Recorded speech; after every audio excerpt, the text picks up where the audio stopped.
wrong question. Silly me.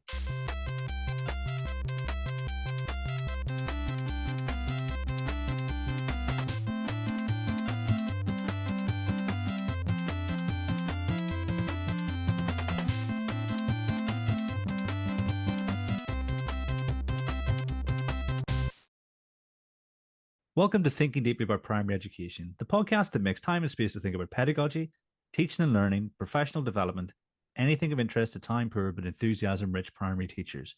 This week, I'm joined by Christopher Such. Hello again. And Neil Almond.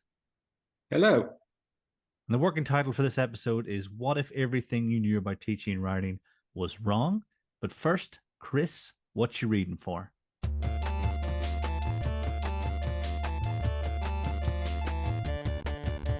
Hey, what you reading for? So fairly recently, I finished reading a book called Spell It Out by David Crystal. It is a really fun overview of the history of English etymology, everything from Old and Middle English to the origins of letters to the impact of the internet on modern spelling. Highly recommended. It was recommended also to me by a must-follow Twitter account at Anne Phillips WA. What she doesn't know about etymology, morphology, etc., isn't worth knowing.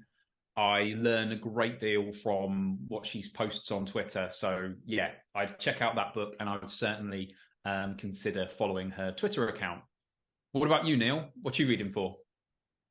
So I'm reading Children's Morphological Awareness. Can the use of apostrophes and capital letters be improved through intervention? And it's a thesis, so not necessarily a research paper by a lady called Jessica Evans. As we say, it's no secret now. We can talk about it. Writing complete English. It's been good fun to kind of go down the treasure trove of finding research papers that are linked to various grammatical punctuation bits and pieces that we're researching. And so what's quite nice about this one is obviously, something like the use of apostrophe and, children's use of capitalization, it evidently isn't going to be well researched. So it's quite nice to find master theses, because obviously they have to do like a literature review. So I think that's probably like a research top tip. If you're finding something that's really quite niche, if you can find someone's like the PhD or master thesis, like part of that is to do a literature review, you can just kind of follow their reference lists that they do. So yeah, it's quite a little interesting bit of the history of the research on capitalization. And obviously when we come to apostrophes, I'll undoubtedly go to that as well, because it'll be really useful. Kieran, what are you reading for? I've also got an English-based one today. It's Explicit Instruction Stage 1, Retrieval Practice, 10-Minute Writes by Tom Needham. I think it's maybe at the time of recording less than a week old, this blog.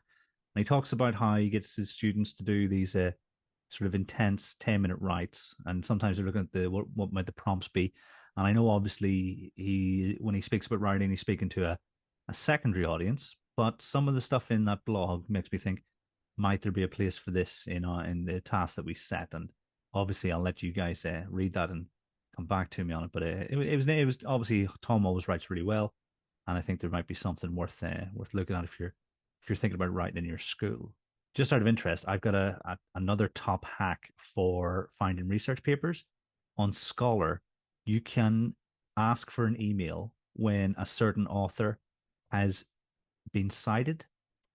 So, for instance, you could type in Sweller, and every time a paper is written, and you'll get emails like 2 a.m, every time a paper is written that cites John Sweller, well, then you get an update, and then those papers are coming straight to you. So if you want to see, for instance, what direction the conversation around cognitive load theory is going, you could do that kind of thing. I mean, I've got some pretty niche emails set up, and I'm all like, oh, I'm never going to read these, but I'm sure in the future I'll use them. So this week, we're going to explore the teaching of writing. And we've touched on this slightly in the past, but I think the conversation is moving forward all the time. I think the approach to teaching writing seems to be moving in a direction that would be more in line with how I think it should be taught. And I think it's worth considering what you guys think, because obviously I sort of defer to your expertise on all matters literacy based. And I think probably makes sense to start with, what are your guiding principles for teaching writing? So I guess a first one would have to be for me the idea of focusing pupils' minds on the idea of what do you want to say, which sounds like a really obvious thing because, of course, when we are writing, we are expressing ourselves.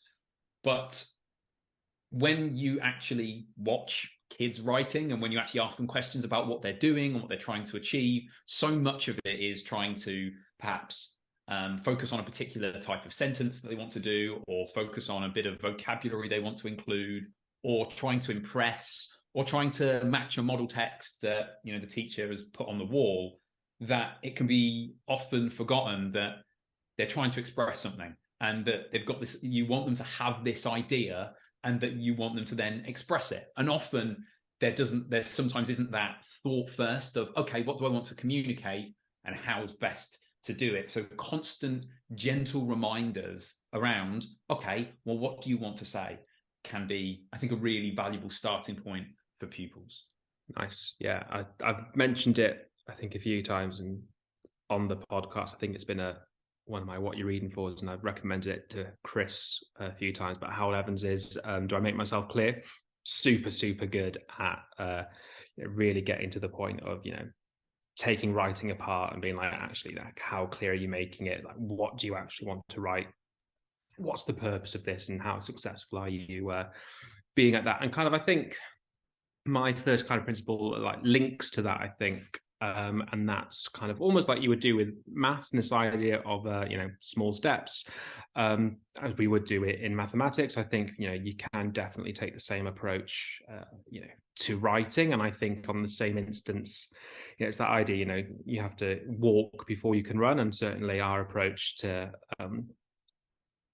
our kind of writing curriculum, as it were, is definitely a walk before you can run approach, where we're going to focus, depending on what it is, predominantly at the sentence level of things, to actually make children be able to really think carefully about what they can write about, and to make sure that what they write is accurate, and they have technical mastery over those core basic elements where full stops, commas, and stuff like that, can drastically change the meaning of what someone's trying to communicate. And if they don't master that early on, then I'm sure we've all taught at the key stage 2 how the frustration we get when there's 10, 11-year-olds who still can't punctuate a basic sentence with a full stop. So definitely one of our guiding principles, that small steps approach, as you would do in maths, walk before you can run. Don't be scared to take time at that sentence level before you kind of feel pressured to get the pupils to write extended pieces. There's no reason to kind of feel that we're somehow doing them a disservice by not letting them write extended pieces quickly. That's not to say if a child chooses to do it at home, like obviously crack on, but in terms of what we offer in our writing lessons, small steps, walk before you can run. What's the controversial thing you're worried about, or you want to, not worried, but you thought it's not usual? Is it the inclusion of subjects at the very early stage, as in the grammatical? Yeah, so as I say, I was key stage 2 teachers will know. I think, yes, obviously the national curriculum doesn't, maybe it does stipulate by year group for grammar.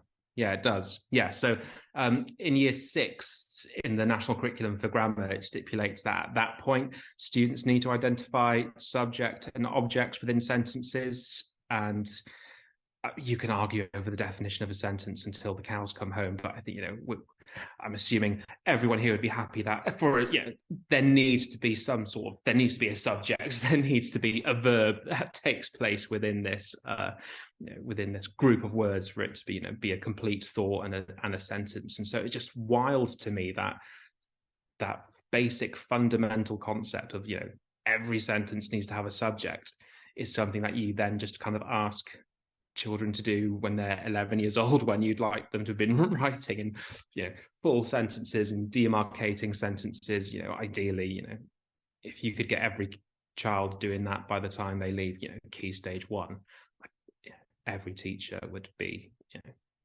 all over that, I think. So yeah, we're an academy, so we're in a fortunate position that we can tear it up and rip it up. And my honest advice would be, if you're even in a local authority maintained school, it pays dividends to focus on subjects and verbs and predicates and all of that interesting stuff early on.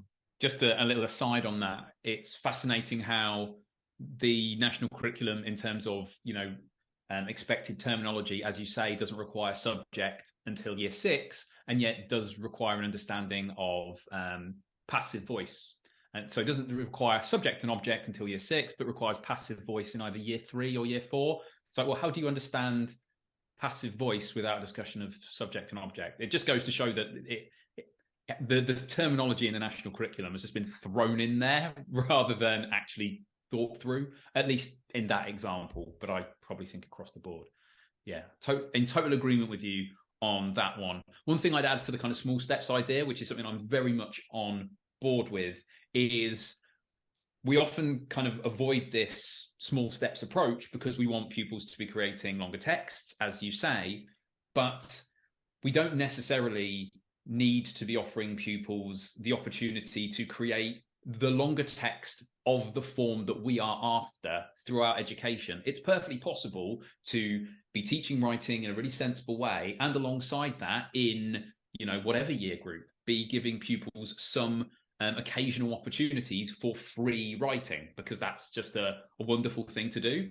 And we sometimes, I think, get lost around that and think that the only way to motivate pupils to write independently longer texts is to say, here is a longer text, it must look like this, we want you to follow this kind of structure, etc.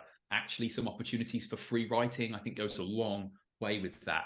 But I'm sneaking that in there because that's not one of my principles. Kind of like my next principle would be make reading back, be it on an individual sentence or a paragraph, make that a routine, make that a habit, because it takes ages to develop that habit with children. It doesn't happen in a few weeks. It doesn't happen in a half term. It takes, from my experience, a good few terms, or if not the whole academic year, before they are habitually reading back the sentence that they've wrote, or reading back the paragraph that they've written before they write the next thing, to make sure that it all fits together, that they are maintaining a sense of flow. So again, being persistent with this idea of, have you read that back? Does it say what you want it to say? Really focus on building that habit. I think if you achieve only one thing across a year with a group of writers, getting them to think about what they want to say and getting them to consistently read back as they're going, to check that the sentence does what it wants to do, or the paragraph does what they want it to do, then you're probably not going too far wrong. So that'd be my next principle. Just on the side on that, I promise you this isn't a marketing episode at all for our writing curriculum, but as you may see kind of through a kind of roughly consistent sort of objective layout, we always ask pupils, before that we ask them to write independently, there's always rewriting sentences. So rewriting sentences that have already been done for them. And that might be things like sentence combining and things like that. So you've got like two main clauses, and you need to choose the right coordinating conjunction to put them together. So before they even write their own sentence, they have to read it. And then the next step after that is proofreading sentences. We'll throw in some tricky errors in there as well, before they actually then come to then be like, okay, now you can write your own sentences for the exact reasons as you said, Chris. Once a child's written something, the motivation that they have to then go and reread it and wanting to, it's that idea, the task is completed, so therefore I'm done, rather than does the task actually bring about what you've actually wanted them to do. So early days yet, but we kind of hope that structure brings about that kind of, it is metacognition, I get at the end of the day, isn't it? That kind of metacognitive awareness of that.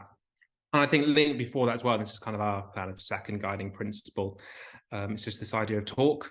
The great thing about writing, what makes writing like so powerful and how it's different to speech, is that ability to take some time to think about it. And evidently you use different structures of syntax to write what you want to do, and you can make yourself clear by spending that time to think about the position of words and how you structure those words, and within those words within phrases, and those words within sentences, and all of that kind of thing. And not having to do what we're doing right now, which is we've got to have some notes, but I haven't written these answers down, far from it. And as we all know, when you have time to write something down, it's far more coherent. But obviously there are kind of things like that subordinate clause coming before the main clause. Naturally, humans tend not to speak like that, and so giving pupils that time to internalize that kind of almost like linguistic rhythm of what those sentences sound like, we think is also going to be really beneficial for pupils to be successful writers, because if they can talk it, they can write it. And obviously I heard the quote through Mary Meyer. I'm sure someone else knows where it comes from, but there's the idea that writing flows on a sea of talk, which I quite enjoy that that particular quote. But again, apologies, I can't remember who said it off the top of my head. Which seems like a good time for me to kind of throw in one final principle. And again, nicely, it links to something that you mentioned there about the writing curriculum that you're working on, which is the idea of, it kind of links to this idea of editing. I always taught editing quite poorly, I think. I'd get children to write a whole text, and then I'd say, okay, let's go back and change it. I do editing and revising, which is more about kind of content. And it'd all just get kind of thrown together, and it'd be this great big overwhelming task. And it was only when I broke it down and said, okay, putting aside the writing of a text that you have done, let's just look at what editing is, that I started to get somewhere, where I started to do lessons where we would say, okay, here's an idea, you've seen something on a screen, I want you to tell me what you saw. And so the pupils would then write a sentence, and then I would simply say, okay, wonderful, now write it a different way. It could be that the words are in a different order, it could be that you start with a conjunction, it could be that there's an adverb at the start, whatever it is, just find a different way to put those words together, and then write it again, and then see which one you prefer. And then we do that 2 or 3 or 4 times.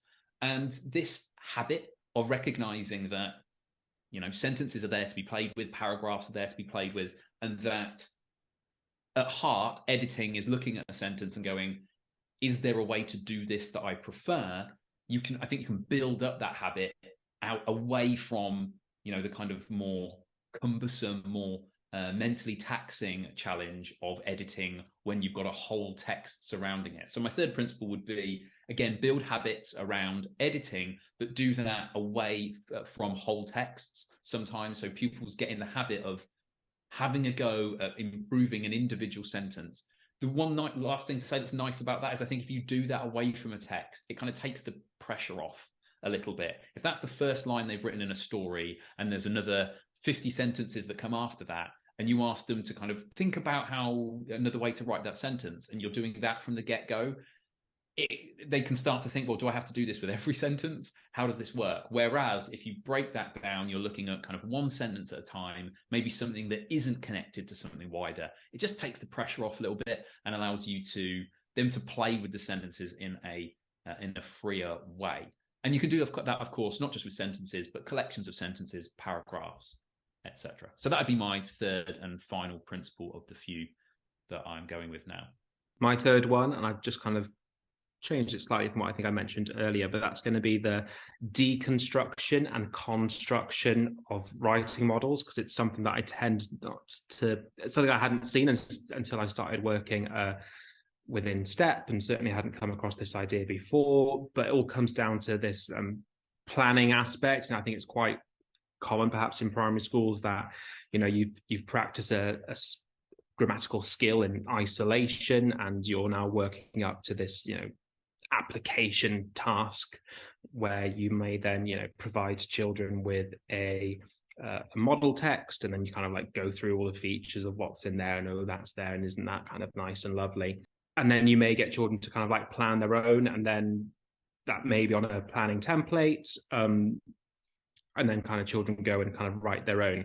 We do it kind of slightly differently in that what we will do is that we kind of have so whatever writing outcome that we kind of plan for, we have an expectation that teachers kind of write 2 models. So obviously they need to use the grammatical features that they've been talked about, that they've been teaching about. And then what they'll do is that they'll have the model, and what they'll do is that, you know, through that metacognitive talk, they will deconstruct how that model fits within that kind of planning template. So we do something, you know, very similar to, you know, that the classic story mountain, where you start at the bottom for like the beginning, and then rising action, climax, you know, resolution, end, that kind of thing. So that might be, you know, one part of the session. So they'll have that model story, so they'll kind of demonstrate how, you know, right, here's like the main idea from this paragraph, and here's the supporting detail that supports, you know, the opening, and etc., etc.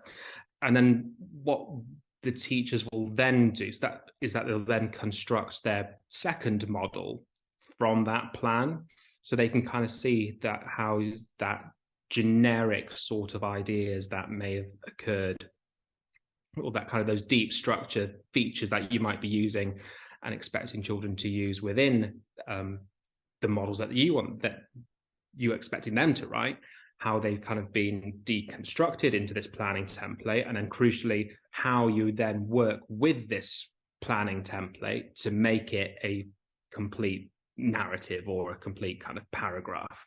So you kind of have that reversibility of, and that kind of reciprocal nature between that planning and writing process, we think becomes far clearer for children. Because, yeah, I've taught children where, you know, we've planned something, we've put something in a plan, and then the next lesson is, right, kids, you know, write the next thing, and, you know, they've just literally written out their plan again. And if I'm lucky, they've written those notes in their plan in a full sentence, and if I'm really unlucky, they've just literally written out those notes as a thing, and then they come up to you, it's like, yeah, I've finished.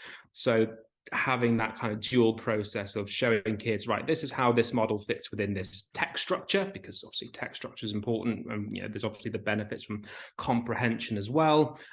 And then also that, right, okay, so this is how you would take this deconstructed model and how you would construct then another model. And that's the important thing here. You're not then writing that same model up again. It's showing them how you've taken this skeleton and how you've applied, you know, different flesh in that sense. So, and all of our when it comes to those kind of application activities, all of ours kind of follow that kind of deconstruction construction model, which we think is particularly powerful.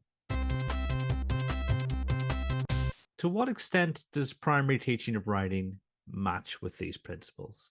So probably a sensible thing to do here is I'll describe the 3 that I talked about there and how I think they play out. Obviously, major caveat here, this is just my experience and discussions that I've had with teachers.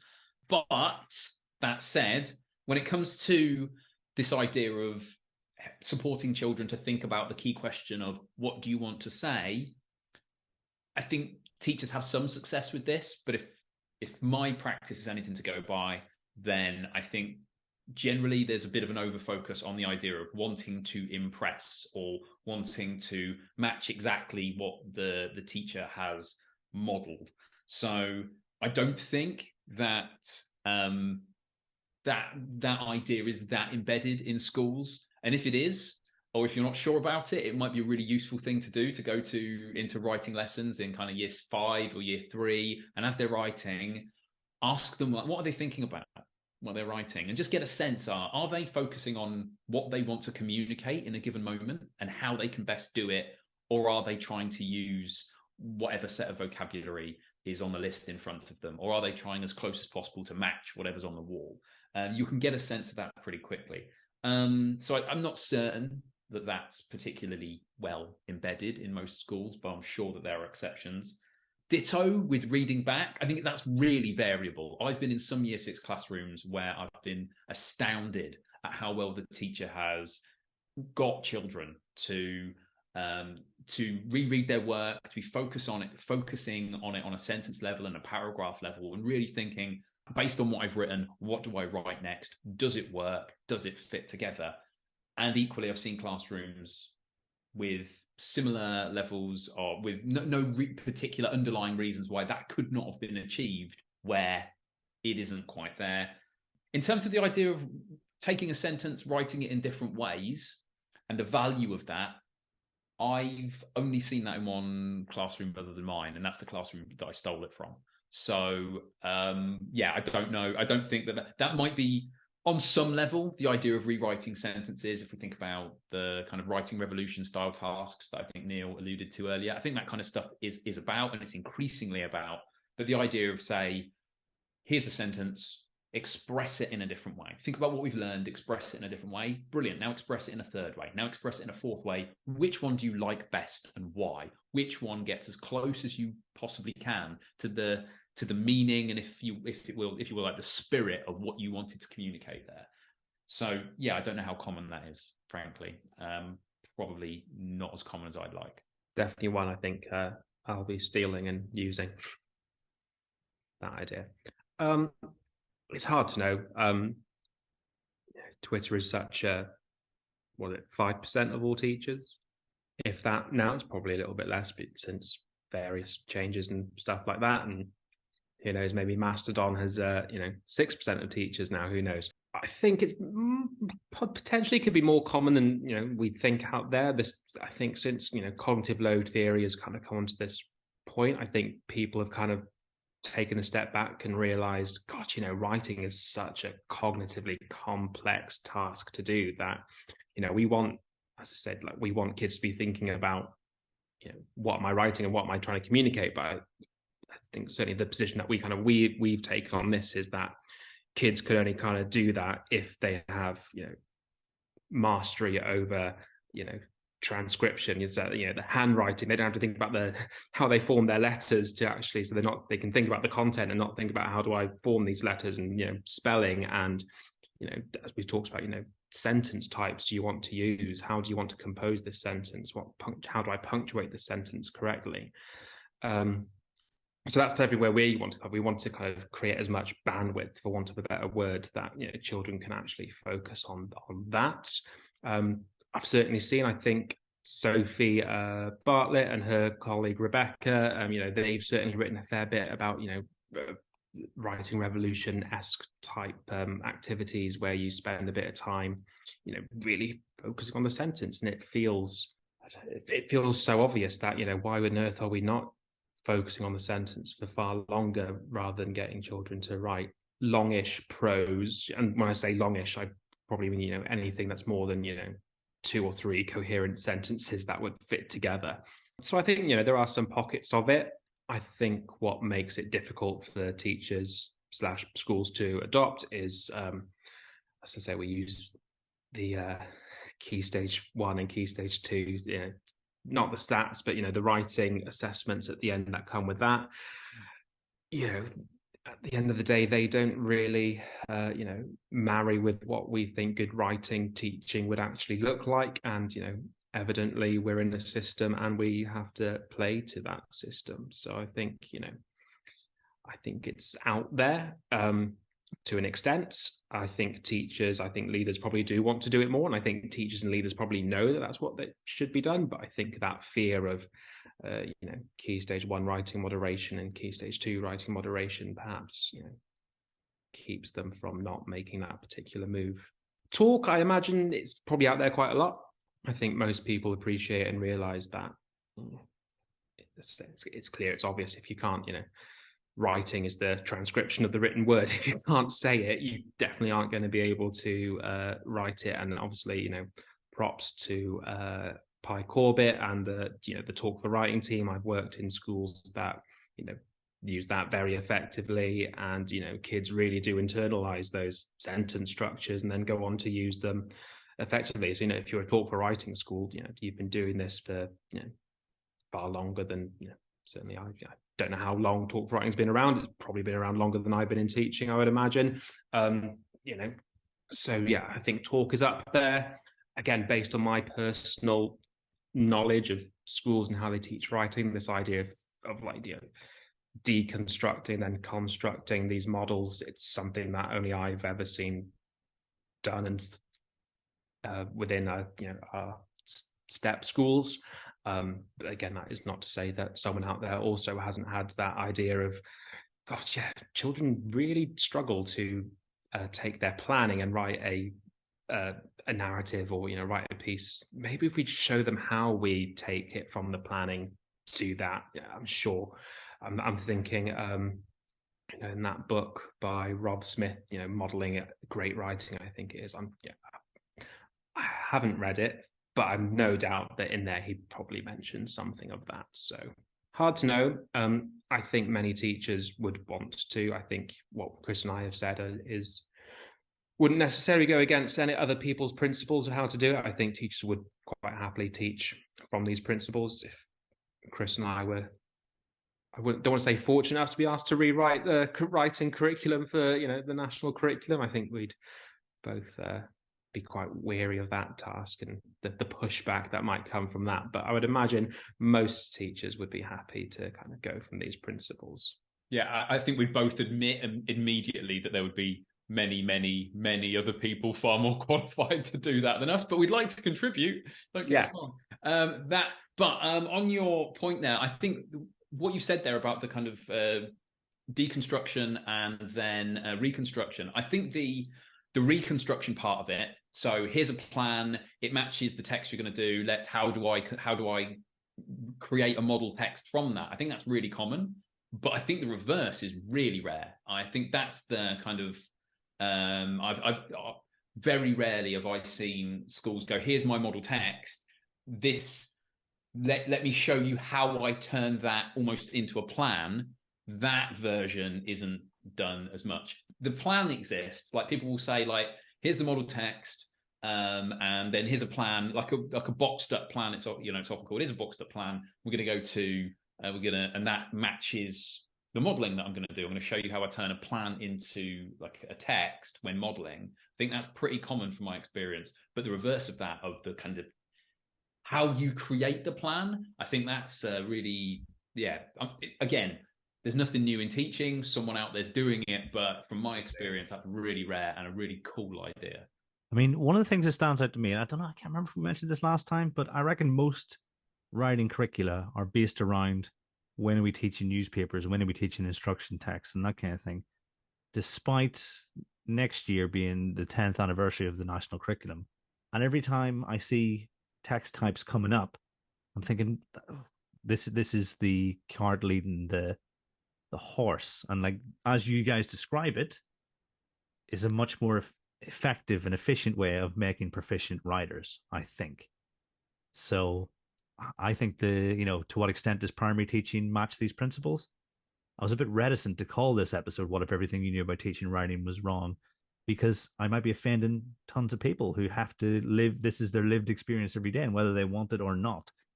So there's no malice intended there, but I think, life would be easier for teachers and more productive for pupils if, the guardian principles you guys are mentioning were at the heart. So should we be able to write a new national curriculum, I'll take the maths, you guys can sort the English. And then we can employ a fourth person just to answer all the hate mail. What role does modeling play in the teaching of writing? Because you alluded to at the very start of your answer to that last question, Chris. And what advice would you give in this area? So modeling is obviously at the heart of good writing teaching. Both the creation of a model in advance that you can pick apart, but also live modeling where you're talking through your thought processes. So you're teaching these, to use Neil's expression, these like metacognitive aspects of writing, these strategies that we're employing as we're going along. Things like, I've written a sentence. Oh, hang on a minute. Does that say what I want it to say? Does this lead where I want it to lead? Oh, actually, I've missed out a word there. Let me pop it in. That kind of stuff. So modeling obviously plays a central role in what we're doing. Kind of a slightly controversial point that I would make is that I think that we don't use enough models in my experience. Like in the last couple of years of teaching in Key Stage 2, because I moved down to Key Stage 1 after that, I worked with a group of kids who were struggling fairly significant with writing, and I had the freedom to experiment with stuff a bit more. And one of the things I experimented with was, well, if we are writing a short story and we want it to be, or let's say a story introduction, and the key thing we want it to be haunting in some way. We want it to be like a haunting description of setting, but I don't want them just to copy what I did. I found that the kind of teaching that I used to do, which was, here's a model, let's pick it apart, and then let's look at another one, was fine, but it was nowhere near as powerful as doing that alongside looking at 3 or 4 other models. Now, obviously, if you're looking at, 600 word pieces of writing, then that's a bit of a challenge. But if you're looking at something shorter, a couple of hundred words, 200, 300 words, then that's pretty achievable. And I came to the conclusion, I think, that we overestimate our ability to explain and to show, using just 1 or 2 texts, what the features and the key ideas of a text type are, or not just a text type, but the kind of feel, the kind of sentences, the kind of nuances that you want to get across. I think we overestimate our ability to explain that, and I think we underestimate pupils' ability to pattern spot if you show enough of them. So in short, I think one of the key things about modeling for me is the fact that you can bring a sense of variation theory almost into the modeling that you do. You can show them 5 examples and 1 non-example of a haunting setting description. And because they see that, one's in a haunted house, one's in a cave, one's somewhere else, and they start to see the similarities. They start to see that the haunted house isn't necessary, but what might be useful here is darkness. They start to notice that actually the fact that someone's torch stops working, maybe that's not necessary, but what is necessary is a sense of peril that comes about because of difficulties. And it's these patterns that they spot, the underlying similarities that they spot, and the superficial bits that they can then change. I think they only spot that stuff if you give them enough models. So if I would say one thing about modeling, it's that I would rather show kids 6 okay models than 1 or 2 that were really, really good. As long as you're thinking about the intentional variation that you want to put into those models, so that you're showing them these, for want of a better word, key features of this kind of text, of this kind of writing. You're showing them through the similarities that are maintained across those texts. And you're showing them what they don't need to worry about so much, what they can play with by those are the things that you vary. So yeah, I think modeling has a huge role to play. And I think the variation within modeling is something that we haven't necessarily exploited as much as we could as a profession. Chris has stolen my answer. I was just going through all the way, just variation theory, isn't it? It's just so much sense. You need to throw lots at them.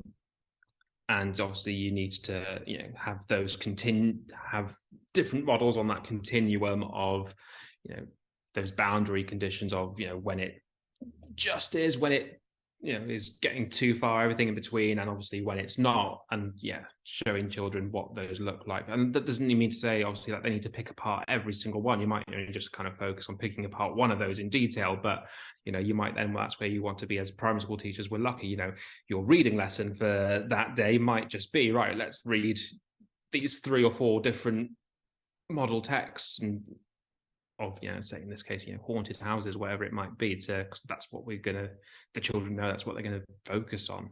And I think that comparative nature of, this is what, I can't remember what is it? It's like waggle and wabble, like what a good one looks like and what a bad one looks like, and you can almost kind of put those into a Venn diagram and then go and tease out, okay, what's the good one got that only makes it, really excellent? What's the bad one got in it that really just makes it bad? But, that crucial part is that overlap, what do they both actually have that is, quite, important in this? So definitely, model as much as you can. Again, that metacognitive thought processing is so important. And I think, the elephant in the room there is the behavior aspect.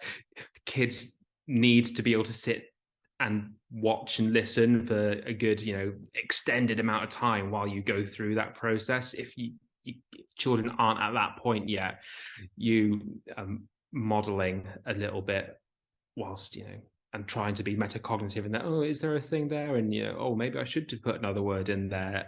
And they can only hold attention for 2 minutes. You're not going to get what you need. So I can appreciate in some schools that is, particularly difficult. But it's well worth working out, because I think, we know metacognition is important. I think we downplay the fact that for that to happen, particularly in writing, there's a whole host of, prerequisites that need to be done. I would also kind of say it is important. I'm not a gifted writer. I can't just turn up to a lesson and create like a model text out of thin air. I need to actually pre-plan that within an inch of its life, to the point where I'll unashamedly kind of, have the model in my hand, and I'll either, if I can, write it place it somewhere where only I can see it, or, not afraid to hold it in my hand to make sure, what I want to write is accurate. So that pre-planning of the models is super important. And I'm not saying that there aren't people out there who can't do it, but I definitely need to, because I think with models, as with kind of most things, they need to be at that point where they're just out of reach. So, you've got to think really carefully, I think, about the vocabulary that you're using. Is it actually appropriate for, year 2, year 3, year 4, year 5 children? The sentence structures. If I haven't taught children that you can write a subordinate clause first and then followed by a main clause, if I haven't taught that yet, I am not going to show that in my model. I'm only going to show them the things that I know that they can do, and the things that we've kind of, been working on. And I think, you've got elements of the curse of expert there, curse of knowledge. It's really hard to write things that a 1-year-old might actually write. And that's where things like, if you do have no more marking, which some of our schools do, some of our schools don't. Those like packs that they send out at the end of each like national judgment, where it's like, here's the top 10%, the middle 10%, and the lowest 10%. Nationally, that kind of gives you a useful range of a useful guide for yourself. No, okay, this is roughly what children are capable of at different points. So, if I may, just building on a couple of things you said there, I think one of the things about showing loads of models is that I would literally just show loads of models. I think the process, that kind of metacognitive, I'm writing it, I think I'd probably just do once or twice, like maximum. So in other words, if you want to make sure that people see a lot of different models for the kind of variation purposes that we've described before, don't be afraid just to read those models, to show them and read them, and then talk about them without necessarily kind of creating them on the spot. And even then, if you've got a class where you think, I do want to do some live modeling of text, but this is going to take me 30 minutes to write, and I'm not sure that we're at a stage where they can sit and watch and explore and listen to me kind of talk about it, and we can ask questions and have back and forth. I'm just not sure they're quite ready for that. Don't be afraid to go all Blue Peter and have one you prepared earlier. I know I'm going to model the first 3 sentences, and then at this point, I'm going to click on whatever on my interactive whiteboard and says, and here's the rest of it, and the 3 sentences magically that I've already written, because as Neil says, you got often, if not always, you'll have something prepared in advance. So yeah, don't be afraid to live model none of it or some of it, or if circumstances allow and it seems profitable, all of it. And as Neil says, I think the challenge is not pitching too high. The temptation to just write something really, really to the level that you think you are capable of as an adult, that is tempting, obviously. But if you are teaching a year 3 class, you need to know what is a little bit better than they are currently capable of. And that's where you want your writing to be, while still, and it's a tricky balance, because even though you want in certain ways it to be just above, you also want it to be, flawless when it comes to sentence structure, grammar, this sort of thing. You don't want the kind of punctuation errors that you're likely to see in a year 4 or a year 5 piece of writing. So in some ways this is a grown-up piece of writing, but in other ways, in terms of sentence complexity, vocabulary choices, there you're more likely to be pitching it just, somewhat above. The last thing I'd say in terms of modeling practicalities is, again, it goes back to this idea of doing lots of models. Don't be afraid to spread this across days. So one of the reasons why I ended up with this, approach where I had lots of different models for the same kind of text was that I had the usual timetable. It was an hour long, and I wanted to look at different bits relating to sentence construction, and I didn't want to do that stuff for a whole hour because for practical reasons and reasons relating to attention span and motivation. So I would spend a relatively, like a small chunk of the lesson, maybe a third or a half of the lesson, looking at a model and then go, okay, so that's what we're learning about this week. Now let's move on to our sentence construction bit that looked a bit like the 3rd and the 7th sentence that you saw in that model. And then I do that the next day and the next day. So not being afraid to kind of distribute the practice over a week or 2 weeks, distribute their experiences of these models over a period of time. That's going to sound a bit unlikely to some teachers who are still in the frame of mind of, in this lesson today, we are doing this LO and that LO only. And then the next day we're doing a different LO. And then the day after that. But, I just think it's a really valuable way of going about things. With variation theory, obviously there are certain criteria that need to be met to get the value, or so the literature would suggest. For instance, avoiding the transience effect. So, for instance, if you were modeling and you were doing a comparison, you would need 2 examples at the same time. Is that what we're saying here? I don't know, not in my case. So the metaphor of variation theory is somewhat loose. I do generally think, though, that, so for example, the reason that people are able to recognize what a dog and what a dog isn't doesn't necessarily come about because they see 2 dogs next to each other. They're able to see one day, one the next, one the day after, one the day after. And I'm still fairly confident that this pattern recognition, which is at heart variation theory, when an adult says to them, that's a dog, see that thing there that looks almost like a dog, that's actually a wolf. And there's a distinct reason for that. I don't think you necessarily need to see them side by side for that kind of same level of examples and non-examples pattern spotting to be in place. So what I really mean when I'm talking about variation theory there is the value of examples and non-examples, and in particular kind of boundary examples. So perhaps my use of the phrase variation theory is probably a little bit off there. So I apologize to the mathematics people out there and those who study it for other reasons. But yeah, it's effectively that. It's more about, for those people who know about Elliot Morgan's discussion and some of his previous CPD on prototype theory and birdie bird and that kind of stuff, where he's talking about what makes a bird, it's that stuff. It's examples and non-examples and boundary cases and the value of those and how the value of those accumulates. And if there's just a couple of them, it's much more difficult to spot the similarities and differences between what is effectively one group, one concept that you're trying to convey. Which is to say, obviously, that you can do what Kieran has suggested, and I have done, particularly with the 2 kind of models at either end of the spectrum of, a non-example and what makes a really good one, and then, put those together, Venn diagram them and kind of, draw that out. But yeah, perhaps maybe statistical learning is might have been a better metaphor for what we were kind of saying, Chris, than variation theory. They just pick up those statistical patterns of I can see this, I can see this, I can see this. And then that kind of forms an idea, a concept, a schema of obviously not what a dog is, but what makes an effective spooky setting description. I mean, I don't think it devalues what you're saying at all, Chris. I just wanted to make sure I understood, and so that anyone else listening with less experience might understand. But I think, what you say is really clear. and I could definitely see the value. I don't think we'll have any letters coming in from the variation community, largely because they don't have my address. So good luck. They have our Twitter handles. Oh yeah. Oh well, as if anyone could see any tweets these days. I keep saying the most ridiculous things. Which variation theory are we talking about? Are we talking about Merton's here, or are we talking about Goo's variation? So, they can decide that. Yeah, let's not go there. I mean, we haven't done an episode on variation theory, have we? Probably never will.